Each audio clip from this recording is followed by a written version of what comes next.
Assalamualaikum warahmatullahi wabarakatuh. Rekan-rekan sekalian, kembali kita berjumpa di Jejak Semesta 65. Semoga kita semua dalam keadaan sehat walafiat, selalu dalam lindungan Tuhan yang Maha Kuasa. Kawan-kawan sekalian, kembali kita dihebohkan oleh situasi di Komisi Pemberantasan Korupsi KPK. Lagi-lagi dianggap Firly Bahuri, Ketua KPK, berulah memecat beberapa orang, memecat direktur penyidik, kemudian mengembalikan beberapa termasuk deputi penyidikan yang lalu, yang kemudian dianggap kontroversi. Nah, hari ini ada berita, saudara sekalian, direktur penyidikan ini, proses pemecatan direktur penyidikan dari unsur dan Mabes Polri ini rupanya dianggap melanggar hukum, dan beliau melakukan upaya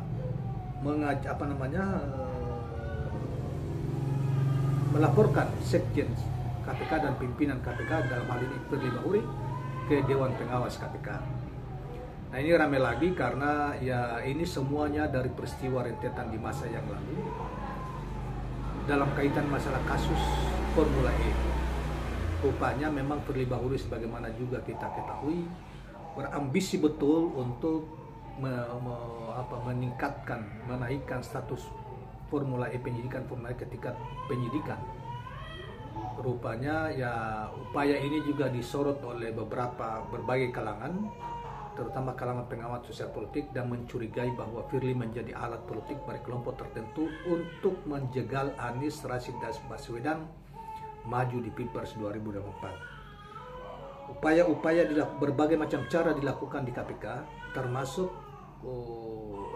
mengganti atau mengembalikan yang lalu itu ada deputi penyidikan, kemudian ada bagian penuntutan, kemudian direktur penyidikan. Ya, ini mereka menganggap bahwa tidak ada bukti yang cukup untuk meningkatkan kasus ini ke tahap penyidikan. Tetapi oleh Firly dan kawan-kawan, sebagian kawan-kawan mengatakan ditingkatkan saja walaupun belum ada bukti. Seperti itulah sehingga terjadilah carut-marut kinerja KPK di bawah Firly Bahuri. Dan karena ambisi Firly Bahuri, mungkin ya sudah ada kontrak politik sebelum menjadi pimpinan KPK. Saudara sekalian, Firly Bahuri dulu ketika diloloskan dalam seleksi sebagai pimpinan KPK itu diprotes para pendahulunya, pimpinan KPK sebelumnya, karena dianggap orang ini dari sisi integritas dia cukup untuk memimpin KPK atau menjadi pimpinan KPK. Nah, tetapi dan itu ternyata dalam perjalanan ketika dia diloloskan oleh tim seleksi dan kemudian oleh DPR, ya, kemudian menjadi bumerang bagi KPK, bumerang tengah petik, ya, menjadi masalah. Dulu kita tahu bahwa ada puluhan, hampir ratusan pegawai KPK yang dianggap berprestasi, justru itu diciptakan suatu suasana seakan-akan mereka lah kelompok-kelompok yang pro agama, yang fanatik atau hilafah, kemudian dikeluarkan, dan kemudian ini juga dia lakukan pada beberapa penyidik yang dianggap punya prestasi, yang menentang cara-cara dia berpolitik di dalam membawa KPK, gitu ya. Nah, oleh karena itu dia melakukan ini, dan saudara sekalian, sebagaimana diberitakan di dalam Gelora News 4 April 2024 ini, akhirnya Brigadir Jenderal Endar Priantono, mantan Direktur Penyidikan Komisi Pemberantasan Korupsi yang dipecat itu, bahkan melaporkan Sekjen KPK Cahya Harefa dan Ketua KPK Firly Bahuri ke Dewan Pengawas KPK pada hari ini, Selasa 4 April 2023. Nah, kawan-kawan sekalian, baiklah kita lanjutkan bacakan apa yang diinikan oleh Brigjen mantan Direktur Penyidik KPK ini. Pelaporan itu diduga untuk perlawanannya karena dicopot dari jabatan sebagai Direktur Penyidik KPK. Yang saya laporkan besok hari ini atas nama Sekjen yang tanda-tangani skep pemberhentian dan pimpinan KPK Firly Bahuri yang menandatangani surat penghadapan. Demikian kata Endar Priantoro. KPK telah menunjuk pelaksana tugas atau PLT untuk mengisi kekosongan setelah Endar diberhentikan secara hormat dari lembaga anti rasuah itu terhitung sejak 31 Maret 2023. Kepala Bagian Pemberitaan Ali Fikri mengatakan pejabat yang ditunjuk sebagai PLT Direktur Penyidikan adalah Ronald Orotikan yang sebelumnya bertugas di Kedeputian Koordinasi dan Supervisi. Jadi per 1 April kemudian sudah ada pejabat PLT pelaksana tugasnya Mas Ronald katanya. Kemudian saudara sekalian, ini masih dari Kabak itu informasi ya. Berdasarkan keputusan dari rapat pimpinan KPK memberhentikan dengan hormat Pak Direktur Penyidikan karena memang per 31 Maret 2023 telah selesai masa tugasnya dan belum ada perpanjangan waktu, perpanjangan atau tidak ada perpanjangan katanya. Saudara sekalian, sebelumnya Kapolri Jenderal Listio Sigit memutuskan untuk memperpanjang tugas Endar di KPK melalui surat bernomor B-2471-3-Kep-2023 perihal jawaban usulan pembinaan karir anggota Polri di KPK. Kapolri menyampaikan surat itu sebagai jawaban dari rekomendasi yang disampaikan pimpinan KPK pada 11 November 2022 yang lalu. Jadi saudara sekalian, Kapolri mereka ini kan diminta sebelum KPK, kemudian dikembali oleh Kapolri ditugaskan ke KPK. Nah, salah satu yang kemudian sudah menjadi deputi itu yang menjadi Kapolda DKI sekarang ini. Nah, saudara sekalian, deputi penyidikan ini kemudian sebetulnya sudah diusulkan kembalikan, tetapi diperpanjang lagi. Surat KPK itu dijawab oleh Kapolri untuk perpanjang masa tugasnya di KPK, masa tugas Brigjen ini di KPK. Namun tiba-tiba Ketua KPK Firly Bahuri yang juga berasal dari unsur Polri itu tidak melakukan pemecatan tanpa menghiraukan surat dari Kapolri. Nah, oleh karena itu mungkin mereka menganggap bahwa ini melanggar aturan internal di KPK sehingga yang bersangkutan mengadukan Ketua KPK dengan Sekjen KPK ke Dewan Pengawas KPK. Memang ini KPK ini di masa Firly Bahuri ini bermasalah ya, karena kepemimpinannya yang kacau balau, sikapnya yang ambisius ya Pak Firly ini, dan mungkin titipannya terlalu banyak. Jadi khusus dalam kaitan dengan kasus Formula E ini, dia bercuap-cuap yang luar biasa, segala macam dia lakukan, memecat orang dari dalam, memecat pegawai, memecat petinggi KPK atau penyidik dan lain sebagainya, hanya untuk mau bagaimana caranya supaya kasus ini, Anies ini tidak lolos. Tetapi kasus yang ratusan triliun yang telah dibongkar oleh Menko Polhukam dan lain sebagainya, mereka cari alasan macam-macam dan mereka seakan-akan diam seribu bahasa. Inilah kejahatan, sebetulnya ini sikap kejahatan dari penegak hukum yang tidak mau seakan-akan pilih tebang, memilih bukan tugas mereka untuk menyelamatkan keuangan negara, tetapi justru berpolitik di dalam untuk hanya menghancurkan seseorang. Nah, kalau ini benar dan banyak diamnya KPK ini terhadap apa yang diungkap oleh Pak Mahfud, ini menjadi tanda tanya besar sehingga kita menganjurkan supaya sudahlah. Daripada kita membuang-buang duit triliunan rupiah tiap tahun dengan seakan-akan ada KPK, tapi sebetulnya mereka lebih bermain politik. Udahlah, kita rakyat ini mendingan bagi teman-teman yang kritis ya, udahlah kepung KPK, bubarkan aja KPK. Tidak ada artinya KPK, bahkan hanya menjadi alat politik bagi orang-orang tertentu untuk menghancurkan karir orang-orang tertentu. Di masa yang lalu juga sudah pernah terjadi, Ketua Partai Demokrat diduga itu menjadi korbannya, yang insya Allah 10 hari ke depan atau berapa hari lagi ke depan akan bebas, yaitu Anas Urbaningrum. Dan kini Anies mulai dicoba di ini lagi, walaupun sebetulnya sudah banyak pemimpin KPK, mantan pemimpin KPK mempertanyakan apa yang dilakukan oleh Firly Bahuri dan kawan-kawan ini.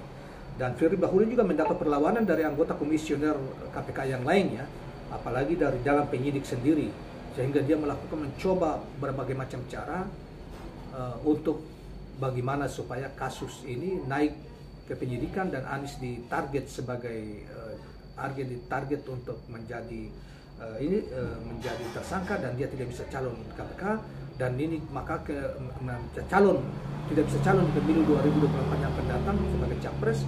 Makanya ini dibikin di berbagai macam cara dilakukan oleh rejim ini. Nah, salah satu tugas Firly Bahuri ada di KPK.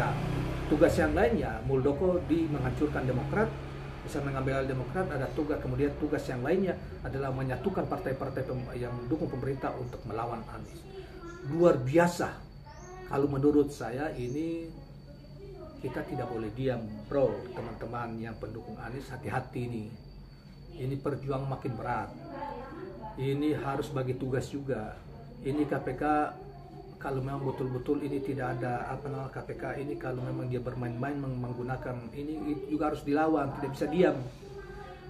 Kalian hanya mengandalkan misalnya relawan-relawan di daerah di mana-mana, kemudian tidak juga mengingatkan KPK, mengepung KPK, bila perlu menuntut KPK itu dibubarkan saja, karena tidak ada artinya lebih banyak menggunakan para petingginya, menggunakan sebagai panggung untuk politik mereka dan menghabiskan uang triliun rupiah tiap tahun, sementara yang masuk ke negara untuk balik uangnya juga tidak berarti apa-apa, tidak banyak dibanding biaya mereka.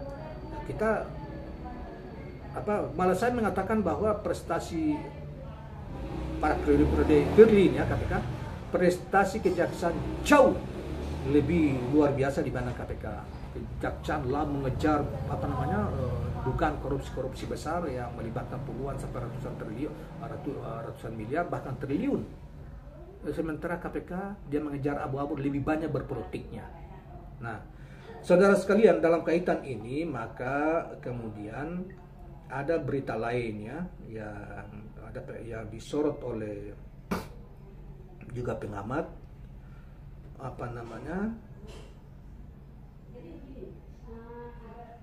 yang dikatakan bahwa segala cara ditempuh Firly Bahuri untuk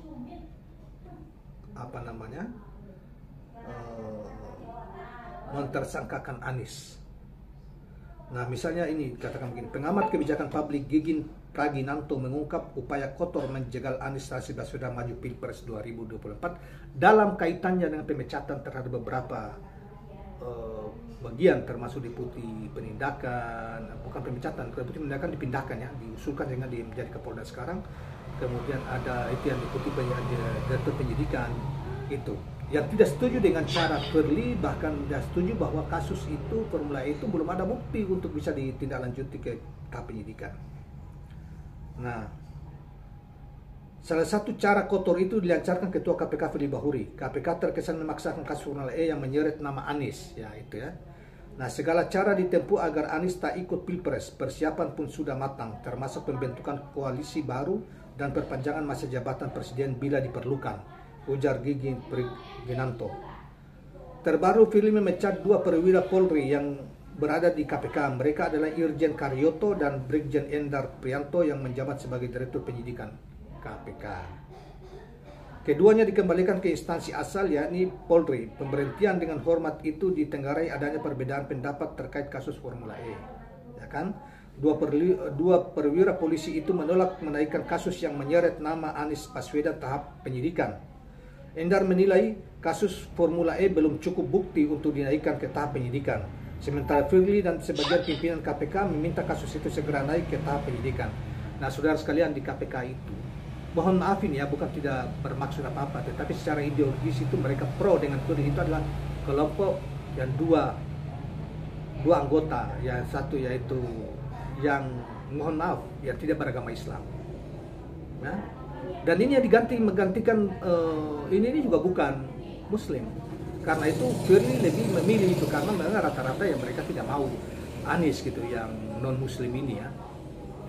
Dua non-muslim ini, mereka dari awal mereka mencegah Formula E, walaupun sebetulnya ditentang oleh penyidik-penyidik dari dalam karena itu dianggap kebohongan karena belum ada bukti. Nah, Firly berkolaborasi dengan itu, kolaborasi mereka, dan rupanya yang baru dilantik beberapa bulan yang lalu itu juga bukan muslim, sehingga Firly mendapat kekuatan besar. Sementara yang dua itu menolak.